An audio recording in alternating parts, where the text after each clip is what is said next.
সিলেটে বন্যা পরিস্থিতি ও দুর্ভোগ নিয়ে জানাতে আমাদের সাথে সরাসরি যোগ দিচ্ছেন সহকর্মী প্রত্যুষ তালুকদার। প্রত্যুষ, সিলেটে তো বন্যা দীর্ঘায়িত হওয়ায় মানুষের দুর্ভোগ এখন জানাবেন। সিলেটে বন্যা দীর্ঘায়িত হওয়ায় মানুষের দুর্ভোগ কিন্তু চরমে পৌঁছেছে। আর একটি বিষয় বলতে চাই, সিলেটে কিন্তু আজকে পর্যন্ত 3টি পয়েন্টে সুরমা এবং কুশিয়ারা নদীর পানি বিপদসীমার উপর দিয়ে প্রবাহিত হচ্ছে। তার মধ্যে কানাইঘাট পয়েন্টে সুরমা নদীর পানি কিন্তু বিপদসীমার 22 সেন্টিমিটার উপর দিয়ে প্রবাহিত হচ্ছে।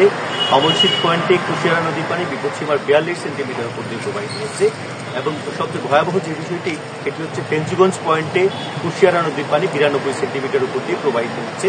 তো এখন আমি সুরমার তীরে রয়েছি, তবে কুশিয়ারার একটু কথা বলতে চাই। কুশিয়ারা নদীর পানি কিন্তু বেশ কয়েকদিন ধরে, প্রায় 3 সপ্তাহেরও বেশি সময় ধরে বিপদসীমার এতটা বেশি উপর দিয়ে প্রবাহিত হচ্ছে এবং সেই পরিমাণটা কিন্তু অনেক।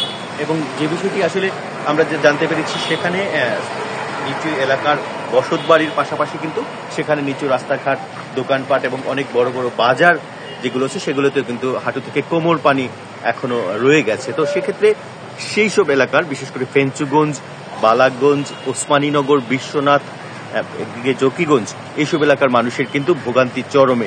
250-টিরও বেশি ডিজাইন অপশন নিয়ে ওয়ালটন স্মার্ট ফ্রিজ, বোঝে আপনার প্রয়োজন।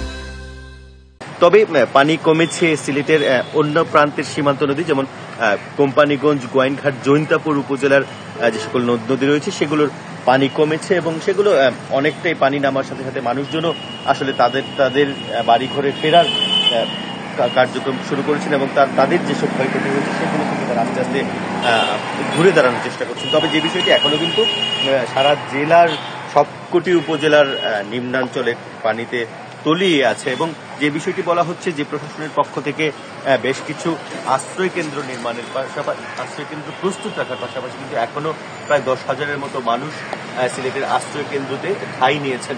এবং তবে বলা হচ্ছে যে উজানে যদি ভারী বৃষ্টিপাত কম হয় তাহলে এই পানি আস্তে আস্তে নেমে যাবে। তবে আশঙ্কার বিষয় যেটি, সেটি হচ্ছে যে পানি নামার যে হার সেটি কিন্তু খুব কম, অর্থাৎ ধীরে ধীরে পানি নামছে, প্লাবন দীর্ঘায়িত হচ্ছে। এতে সাধারণ মানুষের, বানভাসী মানুষের বা নিচু এলাকার মানুষের যারা বন্যা আক্রান্ত হচ্ছে তাদের জীবন জীবিকা একটা সংকটের দিকে যাচ্ছে।